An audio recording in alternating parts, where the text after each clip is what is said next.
Assalamualaikum warahmatullahi ta'ala wabarakatuh. Kembali lagi kita di channel Ma'rifat. Tajuk pada hari ini ialah Latahan Syattah. Sebelum itu sahabat sekalian, jangan lupa subscribe, like, komen dan share. Serta jangan lupa tulis qabil tu di bawah supaya ilmunya berkat. Saya mendoakan sahabat semua mendapat petunjuk daripada Allah Subhanahu Wa Taala serta mendapat pengampunan dan rahmat daripada Allah Subhanahu Wa Taala untuk mengenal Allah Subhanahu Wa Taala. Ilmu ini adalah ilmu tasawuf mukasyafah atau ilmu hakikat ma'rifat atau ilmu ihsan atau ilmu sir atau ilmu martabat 7 atau ilmu rahsia. Tajuk pada hari ini ialah Latahan Syattah.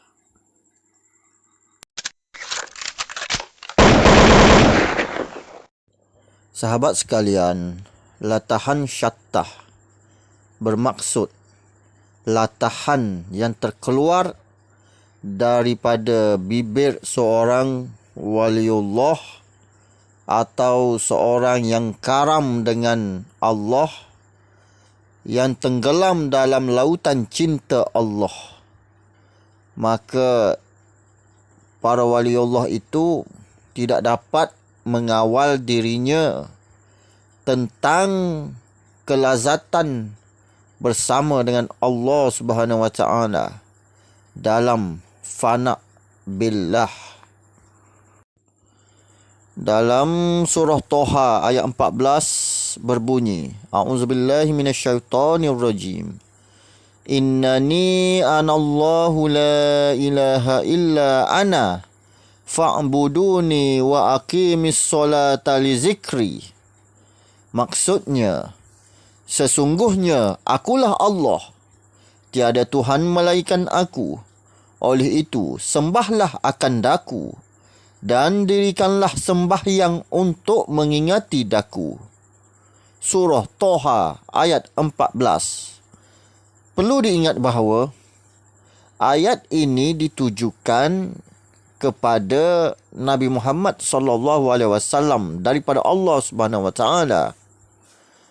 Allah Subhanahu wa taala berkata, sesungguhnya akulah Allah. Sesungguhnya akulah Allah. Tiada Tuhan melainkan aku. Maknanya Tuhan dah cakap di situ, akulah Allah. Tiada Tuhan melainkan aku. Tuhan yang cakap, bukan kita yang cakap. Tetapi kita kena faham, apabila datangnya suatu syattah ataupun latahan terjadi daripada waliullah yang karam dengan lautan cinta Allah, maka orang itu merasakan dirinya Allah tetapi dirinya hamba. Dia merasakan dirinya Allah tetapi dirinya hamba. Dan dia terlatah kerana kesedapannya bersama Allah itu. Sesungguhnya akulah Allah. Ana al-haq. Akulah Tuhan. Tetapi ianya tidak boleh ditiru oleh mana-mana pihak dan mana-mana orang dan mana-mana maqam, kecuali orang yang duduk di maqam fana'ul fana' sahaja. Haram bagi kita meniru perkataan syattah. Sesungguhnya akulah Allah. Innani anallah. Innani anallah. Haram bagi kita meniru perkataan itu kerana ianya adalah pinjaman daripada kata-kata Allah di dalam ayat Al-Quran itu. Pinjaman. Bukan kita mengambil alih hak Allah itu. Tidak. Tetapi disebabkan syattah terkeluar dari bibirnya, ana al-haq. Akulah Tuhan. Innani ana Allah. Innani ana Allah. Sesungguhnya akulah Allah. Maka kita kena faham bahawa konsep wahdatul wujud maknanya orang yang sudah duduk di maqam rasa, duduk dalam zat Allah itu sangatlah sulit untuk diperkatakan. kecuali hendaklah orang itu merasakannya sendiri. Jadi, adakah boleh bagi kita untuk berkata begitu? Jawapannya memang tidak boleh. Yang boleh, yang dimaaf pada syarak, ialah golongan apa? Golongan yang fana'ul fana' kepada Allah. Iaitu gila semata-mata gila kepada Allah. Cinta semata-mata cinta kepada Allah. Nampak semata-mata nampak zat Allah itu. Dia duduk di dalam zat Allah itu sehingga dia tergila, terfana dengan zat yang maha mulia itu, dengan zat yang maha cantik itu, sehingga dia tidak dapat menahan diri dan terlatah di bibirnya kerana terlalu sedap dengan zat Allah itu. Maka dia karam di lautan cinta Allah sehingga di bibirnya terkeluar akulah Allah, ana al-haq, akulah Allah. Contohnya seperti Husain al-Halaj. Husain al-Halaj seorang waliullah fana'ul fana', waliullah wahdatul wujud. Beliau terlalu fana dengan Allah, terlalu gila sama Allah kerana kesedapan dalam zat Allah itu sehingga terkeluar air maninya, sehingga dia tidak dapat menahan diri kerana sedapnya itu lebih sedap daripada berjima dengan isteri. Sedap sangat-sangat, bahkan dia tidak dapat menahan diri dan dia terkeluar syattah ataupun terkeluar dari bibirnya latahan syattah. Latahan syattah. Maksud latahan syattah itu ialah latahan bukan yang dibuat-buat, tetapi latahan itu daripada Allah sendiri, kerana nikmatnya bersama Allah Subhanahu Wa Taala itu tidak terkata. Kalau kita duduk di situ pun, kita juga akan berkata begitu. Ketika Al-Halaj, Husain Al-Halaj itu duduk dalam masyarakat, maka dia dalam fana dengan Allah itu, dia tidak sedarkan diri dan berkata, sesungguhnya Allah ada di dalam poketku. Sesungguhnya Allah ada dalam poket bajuku. Sesungguhnya Allah ada dalam jubahku. Al-Halaj berkata begitu. Maka orang yang tidak faham pada ketika itu, tidak faham, iaitu orang-orang ahli syariat ataupun orang-orang awam yang tidak sampai ke tahap itu, mereka menuduh Al-Halaj zindik, menuduh Al-Halaj sesat. Maka sebab itulah fana'ul fana' itu, apabila seorang guru di zaman sekarang, apabila seseorang guru melihat anak muridnya fana', maka dikurunglah di dalam bilik. Bahkan waliullah mewajibkannya bertapa di dalam gua. Kerana apa? Kerana takut terjatuh fitnah. Maka boleh menyebabkan fitnah terhadap orang awam yang tidak mengetahuinya. Kerana kalau kamu ingin tahu, kamu pergilah sendiri naik dan rasa sendiri. Barulah kamu tahu bahawa sedapnya dalam duduk dengan Allah Subhanahu Wa Taala. Jadi fana'ul fana' ini adalah bukan boleh dibuat-buat, bukan boleh ditiru-tiru. Bukan seperti hari ini mau tiru-tiru, maka itu salah. Maka hanya orang yang duduk di maqam fana'ul fana', iaitu orang yang naik mi'raj melihat zat Allah Subhanahu Wa Taala, dan dia dilamun cinta oleh Allah, dilamun cinta dengan Allah Subhanahu Wa Taala, dan terlalu lazat dengan Allah Subhanahu Wa Taala dan terlena di situ. Apabila dia terlena di sana, sebab itu kita tidak boleh terlena di situ. Terlena dengan buaian di atas sana, terlalu sedap lazat sehingga terkeluar air maninya, maka kita tidak boleh mengawal diri dan tidak mahu turun. Seperti kisah Nabi Idris alaihissalam melawat syurga, melawat neraka. Last kali malaikat suruh Nabi Idris kembali balik ke bumi, iaitu turun. Nabi Idris tidak mahu. Nabi Idris tidak mahu. Jadi Nabi Idris kata, aku nak tinggal di sini kerana lazatnya duduk di sini. Begitulah keadaan Al-Halash pada waktu itu. Terlalu lazat duduk di situ. Tetapi cerita Nabi Idris itu adalah kiasan saja. Hakikat sebenar hanya Allah dan Nabi Idris saja yang tahu. Sebenarnya Nabi Idris duduk dalam zat Allah, cuma tidak diberitahu dalam cerita itu. Hanya orang-orang makrifah yang mengetahuinya kerana melalui perjalanan rohaninya. Maka dia tahu kedudukan Nabi Idris tersebut. Maka Nabi Idris nak duduk di situ tak boleh. Nak duduk di dalam syurga tak boleh. Kerana dia tidak mati lagi. Tidak mati, diri jasadnya tidak mati lagi. Maka Tuhan kata, boleh kalau kamu nak duduk di sini. Kamu nak duduk di atas boleh. Tapi kamu duduk di langitku, bukan di syurga. Duduk di langit keempat. Bila dia duduk di langit, maka jasadnya di bawah ini gaib. Sebab itu wujudnya agama Singh sampai sekarang.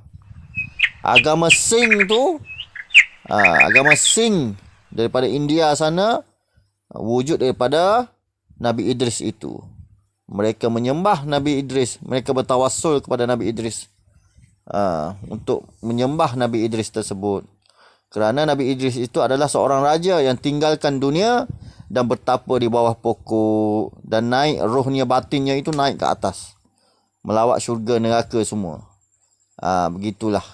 Sama juga dengan Waliullah Syekh Siti Jenar di Indonesia. Waliullah Syekh Siti Jenar adalah seorang waliullah yang sangat tinggi makamnya. Dan beliau duduk di makam fana'ul fana'. Beliau sendiri terlena di atas sana. Kerana kesedapan yang teramat sangat. Kesedapan yang tidak boleh kita nak cakap bagaimana, kecuali orang itu sampainya sendiri. Terlalu sedap kesedapannya itu, maka dia syatah pada orang awam. Dia terlatah syatah. Dia terlatah syatah. Kamulah Allah, aku juga Allah. Aku pun Allah, kamu pun Allah. Alam ini semua Allah. Itu Allah. Kalau Allah Maha Pengasih, maka aku juga Maha Pengasih. Syekh Siti Jenar berkata. Bila Sunan Kalijaga mengetahui hal itu, maka Sunan Kalijaga perlu menjaganya. Menjaga Syekh Siti Jenar itu supaya orang awam itu tidak tersalah faham. Maka Sunan Kalijaga itu mengekorinya atas arahan Sunan Bonang. Kerana bimbang akan umatnya yang mengikutinya itu akan meniru jejak langkahnya. Meniru bagaimana? Meniru tentang ibadahnya, cara ibadah orang fana' bagaimana. Itu yang bahayanya kalau duduk di fana'ul fana'. Sebab apabila duduk di situ tidak solat. Nak solat buat macam mana? Dia sudah jumpa dengan Allah. Dia sudah solat daim duduk di situ. Dia sedang berjumpa dengan zat Allah itu. Bagaimana dia mahu solat? Orang yang solat itu ialah orang yang belum lagi berjumpa dengan Allah. Orang yang duduk dalam perjalanan. Apabila dia duduk dalam zat Allah, bagaimana dia ingin solat? Sebab dia sudah enak dengan zat. Tujuan kita solat itu adalah untuk sampai di tahap itu. Tetapi kita tidak boleh terlena duduk di situ. Kita kena turun balik. Duduk di fana'ul baqa', iaitu duduk tempat hamba. Fana'ul baqa', iaitu roh kita masuk balik kepada jasad. Dan zat Tuhan itu masuk di dalam ubun-ubun berbentuk huruf alif di dalam badan kita. Itulah baru derjah hamba, iaitu fana'ul baqa', seperti Rasulullah sallallahu alaihi wasallam. Maka kalau fana'ul fana' ini tiada mahukan dunia. Langsung tidak mahukan dunia. Hanya Tuhan semata-mata, tidak mahu itu, tidak mahu ini. Berkahwin pun tidak mahu kalau duduk situ. Kalau ada isteri, isteri pun dia tidak mahu. Kalau isteri ajak berjimat, dia pun tidak mahu. Kalau isteri telanjang, dia pun tidak mahu. Kalau ada perempuan cantik bertelanjang di depannya, dia pun tidak mahu. Tidak ada nafsu duduk di situ. Kerana apa? Kerana terlalu lazat dengan zat Allah Subhanahu Wa Taala tidak terkira. Dia melihat zat Allah itu. Maka itulah fana'ul fana'. Maka disitulah terkeluarnya syattah, akulah Allah. Apabila dia syattah, akulah Allah, maka orang-orang yang fana dengan Allah, yakni gila dengan Allah itu, tidak dapat menahan diri dari kesedapan dengan melihat wajah Allah itu, yang tidak mirip dengan siapapun, yang tidak sama dengan makhluk apapun di muka bumi ini. Yang maha cantik, ya Jamal, yang maha cantik. Tidak ada yang lebih cantik daripada zat Allah Subhanahu Wa Taala. Dan kalau dia turun fana'ul baqa', dia sudah melihat, dia turun ambil pengertian saja, duduk di fana'ul baqa', iaitu wahdatus syuhud, maka dia akan termimpi-mimpi, teringat-ingat, terindu-rindu duduk bersama Allah itu. Maka kita duduk di situ tidak boleh. Itu tempat takhta Tuhan.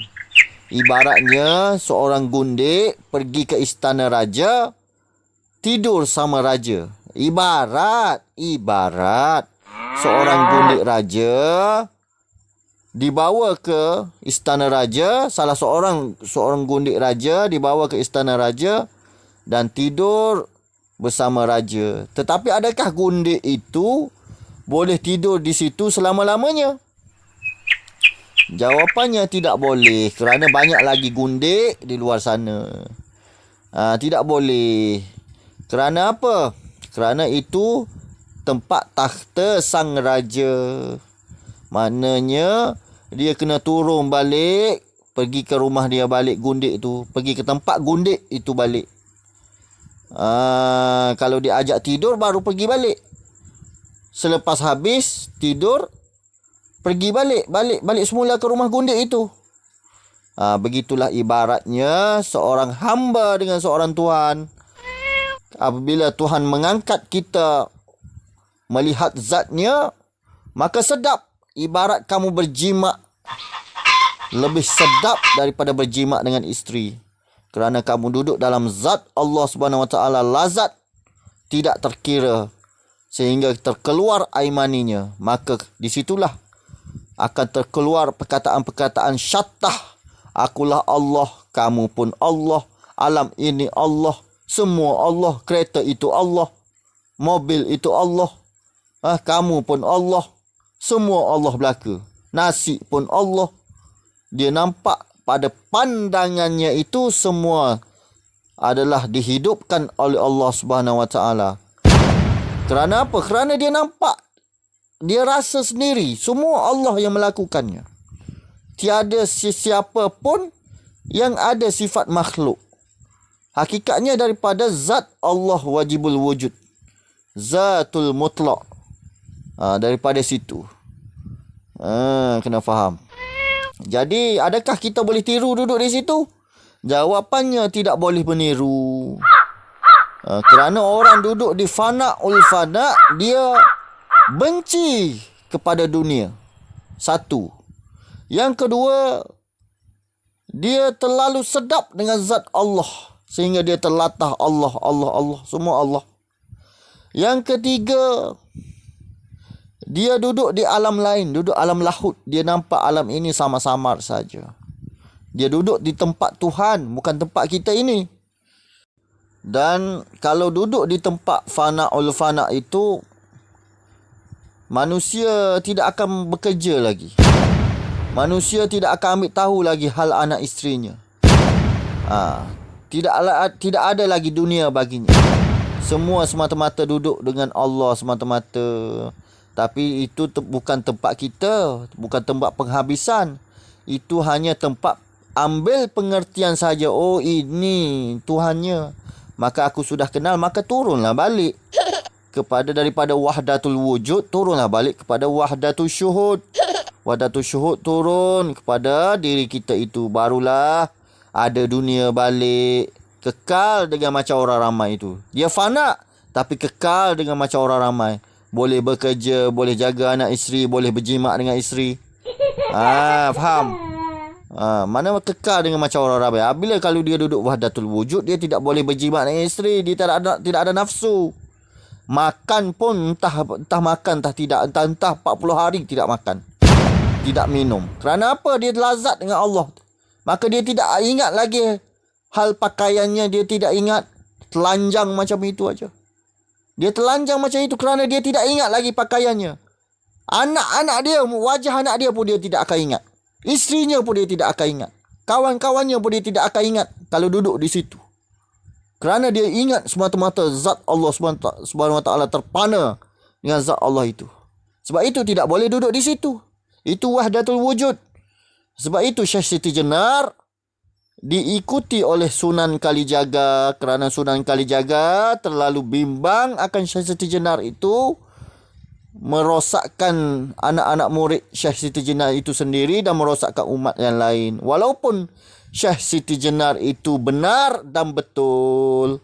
Begitu juga Al-Halash dipancung kepalanya. Kerana apa? Kerana semua orang tidak faham tentang syattah ini. Hanya orang yang rasa dia yang tahu. Orang yang tak rasa dia tidak tahu bagaimana keadaannya. Begitu. Jadi ianya bukan boleh ditiru-tiru. Seperti hari ini mahu meniru. Last sekali air Milo dengan air teh pun tidak tertukar. Sedangkan orang fana itu air teh dengan Milo pun dia tidak boleh beza. Entah-entah makan pun tidak. Guru saya, arwah guru saya dulu, telanjang. Mengajar waktu telanjang kerana dia fana dengan Allah. Dia mengajar saya tu dengan body dia, dengan badan-badan dia sendiri. Mana dia telanjang? Ni baru betul fana. Begitu maksudnya. Tapi adakah saya anak muridnya boleh ikut cara dia? Tidak boleh. Kita hanya mampu melihat kekasih Allah itu. Maka ayat Al-Quran surah Toha ayat 14 itu hanya pinjaman, hanya sandaran ayat itu kepada orang fana itu, sehingga menjadi syattah. Bukan kata-kata daripada asalnya, bukan daripada waliullah. Ayat Quran itu ia adalah sandaran sifat ilmu kalam Allah itu kepada wali Allah yang karam dengan lautan cinta Allah itu. Kena faham. Itu hanya pinjaman sahaja. Apabila dia sudah sedar, dia turun balik, maka dia menjadi macam orang ramai. Sebab itu tidak boleh duduk di atas, tidak boleh duduk di wahdatul wujud. Kerana kita ini ada anak isteri, ada hak ke atas anak isteri kita. Kita perlu jaga dia, kita perlu kerja, cari duit. Kalau tidak mau makan apa, sebab dia duduk di situ benci akan dunia. Telefon pun lempar nanti. Handphone lempar. WhatsApp tidak ada dah. Benci. Dunia ni benci. Kena faham. Kerana sudah nampak zat Allah. Tak benci macam mana? Sebab itu waliullah ramai yang tidak kahwin. Kerana dia tidak ada nafsu lagi duduk di situ. Dia duduk di sinilah. Contoh yang tak mau kahwin ni, Sultanah Aulia Rabiatul Adawiyah. Dia sampai di sini, dia tidak mau kahwin lah sebab dia fana dengan Allah Ta'ala. Rabiatul Adawiyah ni solat sunat mutlak 1000 rakaat setiap hari. Solat sunat mutlak 1000 rakaat setiap hari. Tidak pernah tinggal dan tidak pernah miss walaupun sehari. Itu menandakan sifat Tuhan yang Maha memberi petunjuk. Beliau asalnya orang yang bukan orang yang baik. Beliau asalnya orang maksiat. Tetapi sifat yang Maha pemberi petunjuk mengubah beliau menjadi orang yang solehah hanya di balik telapak tangan saja. Maka beliau menjadi seorang raja para wali pada zamannya. Sultanah Aulia, raja para wali wanita. Bila wanita menjadi raja wali, maka dia lebih hebat daripada 70 orang wali. 70 orang wali lelaki. Itu. Sebab itu perempuan kalau beramal betul-betul, kalau dia sampai, dia lebih hebat daripada 70 orang wali lelaki. Kena faham betul-betul di situ. Jadi syattah ni dimaaf pada syarak bagi orang yang sampai fana'ul fana'. Bagi orang yang tidak sampai, haram bicara akulah Allah. Kamu Allah meniru-niru, tidak boleh kalau tidak rasa. Hendaklah capai dahulu wahdatul wujud dan tidak boleh duduk di situ. Tidak boleh duduk di wahdatul wujud itu kerana rosak nanti. Kerana kita ada tanggungan, kerana anak isteri kita ada hak ke atas kita. Kita perlu ingat itu. Jadi kita perlu bekerja, kita perlu jaga anak isteri, bagi nafkah zahir batin kepada isteri, anak semua. Jadi kena ingat. Jadi kita perlu ingat bahawa syattah itu bukan suatu yang main-main, bukan suatu yang boleh ditiru-tiru. Kalau tiru-tiru itu orang yang tertipu. Jadi berhati-hatilah.